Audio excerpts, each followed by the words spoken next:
Hey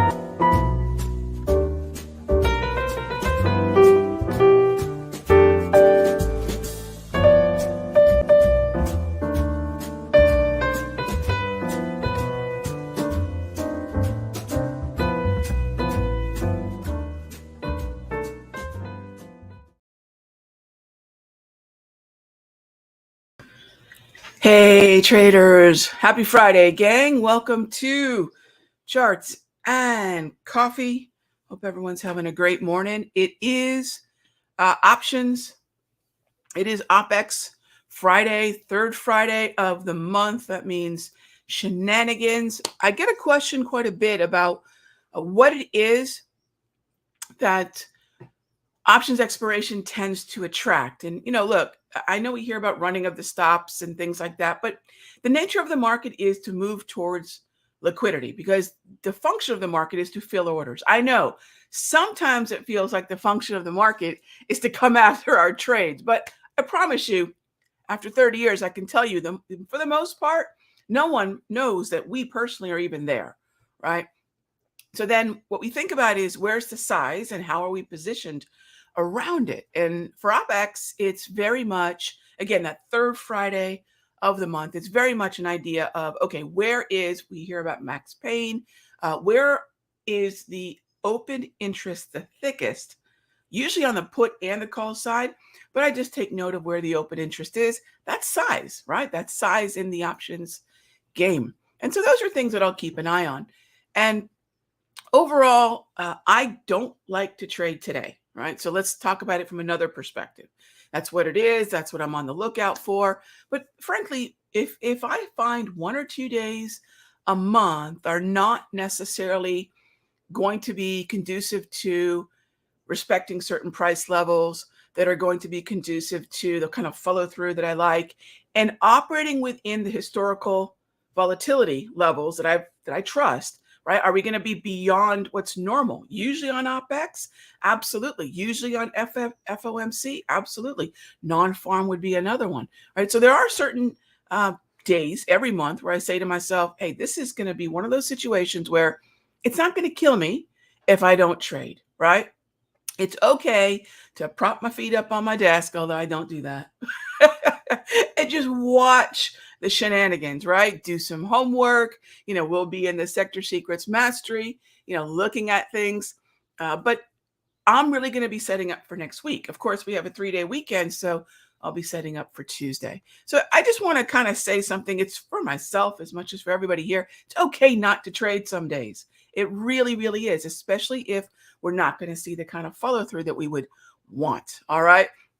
So let's go ahead and by the way, there are any number of events that are going to create larger than normal historical volatility moves. I mean, I just mentioned FOMC and OPEX. I think those would be some of the most obvious caution days. Gang, the end of quarter is one of the toughest days as far as I'm concerned. Luckily, that's only 4 times a year. End of quarter, put a big red circle on those days on your trading calendar or your trading journal to remind you this day is not quite like the others. What else should we be aware of? Inflation releases, PCE, CPI. Those are going to be big needle movers. What else are we going to have to keep an eye on? I mentioned non-farm payroll. That's a big one, obviously. So those are things that if we put a big red circle around those dates to remind ourselves, as I like to call them, they're caution days. Yeah. All right. So let's go ahead and jump into the questions. And here we go.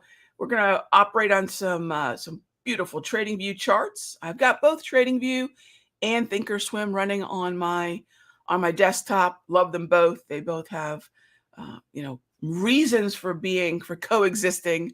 I like TradingView a lot from the standpoint of the charting and very much their alerts, because the alerts pop up on my desktop, my iPad, they show up on my phone. I mean, heck, I get an alert via messenger pigeon. All right. So by the way, quick reminder, it's because of 3-day holiday. This Week in the Market will go out Tuesday early morning. So we'll have the This Week in the Markets report going out on Tuesday. You can check that out, get a $7 trial, check out what we're looking at for a whole month over at thisweekinthemarkets.com. And one thing I want to mention is we've been on top of the move in discretionary and financials and staying bullish through this entire window, because in terms of macroeconomic and trends, again, this was from the standpoint of price action, this was where we were ending up with the most probability. So check that out. I think a lot of you will find it a really good way to find your equilibrium, especially in times like this.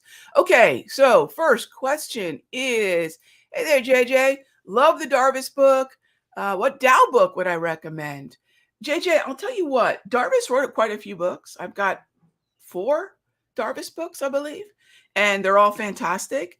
They're not all the same in terms of content, but I do like the Darvis books a lot. So if you're looking for some more Darvis, aside from How I Made $2 Million in the Market, Dow books, gosh, believe it or not, on this bookshelf behind me, and I have another bookshelf of this size in another room, I do not have a single Dow book. There are a number of really good websites where people have, again, remember, Dow theory was not coined or curated necessarily by Charles Dow. It was posthumous, and people noted what he would write about with consistency, and just at that point codified what we call Dow theory. And it's an emphasis on market trends, on volume, on understanding sector weighting. So if you do just Google Charles Dow theory, you'll find a lot of different content. But please remember, at the end of the day, what you're really taking from Dow is emphasis on volume at a price level, emphasis on understanding underlying market trend, also emphasis on understanding sector weighting. He didn't exactly explain it in that way, but you'll find that's how that really, at this point, ancient, right? That's how that philosophy moves forward and translates to the modern markets. But I would say just Google it. You'll find a lot of great content. But remember, it's all people's take on Dow because he did not codify it. Thank you for the question. And I will say this too. Charles Dow's work has had more impact on the indicators I've created and the way that I trade than anyone. So in a lot of ways, the best distillation that I have of Charles Dow is the way that I trade in the Sector Secrets Mastery, my classes, my indicators. They are all reflections of the way that I've interpreted Dow theory. All right, next up, Patrick, good morning. What words of wisdom you have for us this morning? Patrick, I'll tell you what, it's okay to take the day off. That's truly, I think a lot of traders still carry with them sort of a time-based economy, employee mindset. I think it's one of the most difficult to shed when we become entrepreneurs in the trading world. And that is exactly what we are. We get paid on results, not on clocking in. And it's okay sometimes to say, you know what, I'll pass on the day. And so that's that's my 2 cents. All right, next up is, hang on, gang. Let's see. NDX double top at 15,265. Worries me. Hey there, George. Well, I'm going to take a look at the NQ because that's the way I look at the way in which the NASDAQ moves. And look, here's the thing. I'm less concerned about where and sorry, do y'all hear the squeaking in the background? Yeah, the dog has a brand new bark. Oh, hello, puppy. Hello, puppy. Okay, she wants to show me, and apparently you all her toy. All right, so if you take a look here, in terms of where resistance is, this is a weekly time frame that I've transitioned to here on the chart. As far as where the resistance is, I can see here back on end of March, yeah, we had some resistance in that area in the 15,268, 15,2 area. Okay, granted. Important, we're at 15.4 now, right? So NASDAQ futures, which is a 20, remember NDX, QQQ, they're not wrong per se, but they're not as complete as a 23-hour look at what the NASDAQ futures are doing, which is why I go to the NQ. So to me, when I look at the NQ, I can see where resistance would be. I'm not particularly concerned about that at the moment. And also, I'm less concerned about where the highs are. because I'm not going to be shorting, right? I'm not going to pick a top here. I'm not going to step out on the tracks in front of the freight train. What I am curious about is where are the pullbacks that we can buy into? Is it going to be a 5-minute day trade, a 1-hour short-term swing, maybe a daily time, slightly longer term swing? Where is that pullback? Where is support? Maybe it's a volume ledge. Maybe it's 14.6. Maybe it's going to be something that happens next week. But it's really the support I'm looking at. And as far as important resistance levels, we seem to be getting through them. But I hear you, George. There's no setup for me up at this thin air, other than maybe on a 5-minute time frame, and we'll day trade that perhaps this morning. All right, next up, with the harvest coming up, quick review on agri. I'll tell you what, I've been looking a little bit, John, at corn and beans, and as far as technical structure, this is still very weak. Yeah, I have not looked at the WASDE nor the latest crop report. But right now, I would say this is still looking very overbought. If you're looking at this from a choppy standpoint, I'm not. I'm looking at this from the standpoint of it being a downtrend. So this is still very weak to me. I can't set up a buy, but I haven't been playing grains as much. John, I haven't had my pulse on them as much, but that's nothing I couldn't rectify in this week in the market. So maybe we'll take a look at that for Tuesday's issue. I appreciate it. Thank you. Let's see, SHOP. Sure. Let's take a look at SHOP back on the daily time frame on TradingView. SHOP is in an uptrend. It spent most of 2023 moving higher. So if that's the case, buy the dip is working. The most recent dip we had. So if you're wondering, yeah, Rog, okay, we hear buy the dip. We get it. Green trend. Wait for a pullback. How many traders? Let me just give you a for instance, right? How many traders saw this push higher in May? Boom, boom, boom, higher on earnings, right? And bought into 60, 61, 62, 63, 64, 65, $66, only to see the high up at, 65, whatever it was, and see the pullback that transpired after that surge.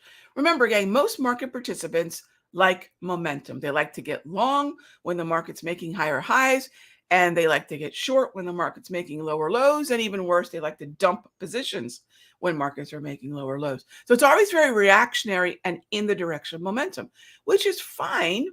Usually within the context of an uptrend, as long as we're not chasing significant movement higher. And I know that's not what you're doing at all, my friend, but I just want to show you when I say that we could pull back.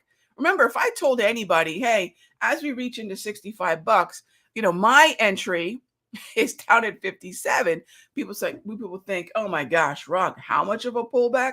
Do we need 7 points? And lo and behold, not only do we get there, we reverted right into the mean of the wave, right? That's my mean reversion, the 34 EMA wave. And look how nicely it creates this cushion, this nice fluffy mattress for price to sort of sink into. It just didn't hit one price and to launch off, right?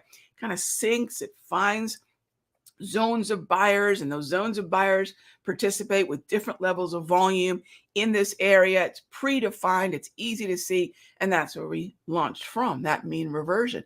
I'd have to wait for the same thing, only now I'd start looking for buyers to kick in around 60-20 on SHOP.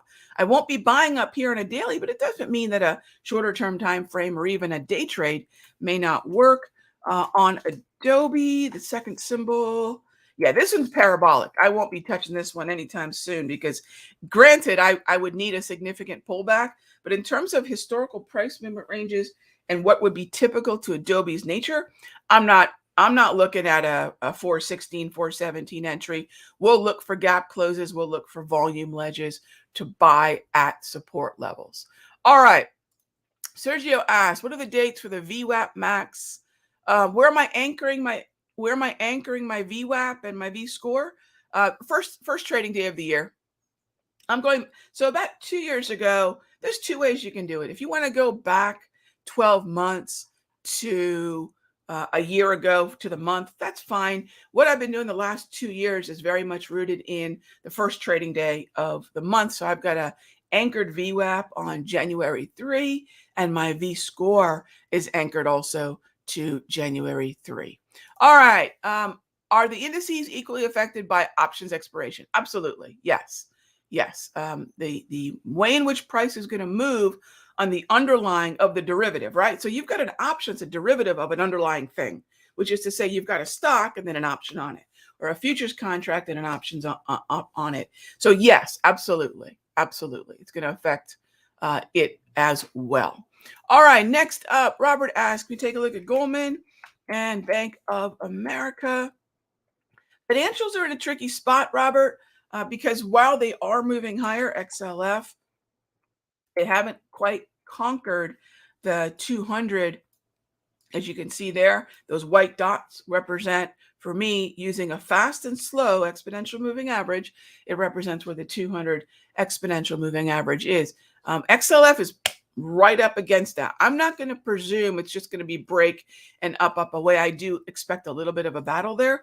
And the reason I mention XLF is where XLF goes to a large degree is going to affect Bank of America and Goldman. Goldman's a lower weighted stock, but you'll see Goldman's having a hard time getting above and staying above that 200 because, right, you see how much chop we're seeing? We're not just flying through that level and continuing higher because the sector, the tide, is having that difficulty. Bank of America is probably one of the weaker names. So I'm likely not interested in either.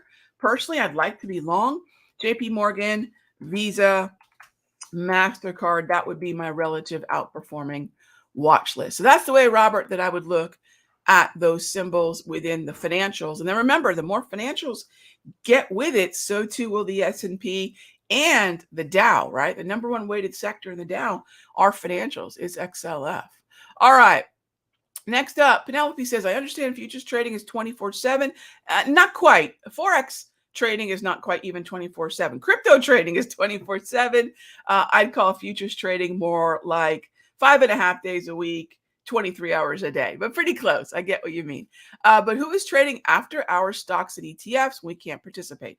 Well, remember, after hour stocks and ETFs are completely different than futures, Penelope. They're two different markets, two different exchanges, and the liquidity before 9:30 and the liquidity after 4 p.m. in stocks and ETFs is but a shadow of what we have during the regular trading hours.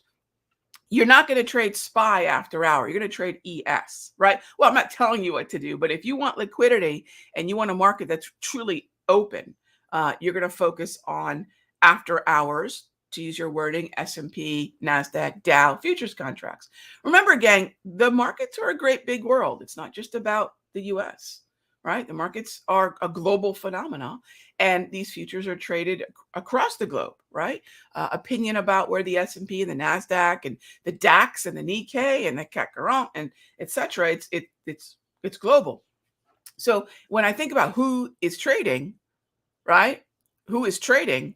I think about that from the perspective of Europe, UK, the Asian session, right? Singapore, Tokyo, Hong Kong, Auckland, Sydney, right? We got Paris, Frankfurt. So the sun is rising and falling, on financial centers throughout the day. As far as SPX or SPY, remember, they have their illiquid time pre and post, but the most liquidity is going to be between 9:30 and 4. But if you want liquidity beyond those hours, it definitely would be futures. So just because something's available to trade, quote unquote, open, it doesn't mean the liquidity is there. Most of the time, the liquidity is absolutely there with the futures. All right. So gang, oh my gosh, we are out of time. So let's go ahead and I will see you all on Sunday for This Week in the Market. So I'm sad we missed last week, but a lot of you know I had some internet issues. So everything's back on track. Sunday evening, I think we'll do a This Week in the Markets. Just check the YouTube channel for it. I will definitely see you all Monday morning for charts and coffee. As always, gang, thanks so much for being a part of the Caffeinate and Dominate crew. I will talk with you all on Sunday or Monday. Be good to each other.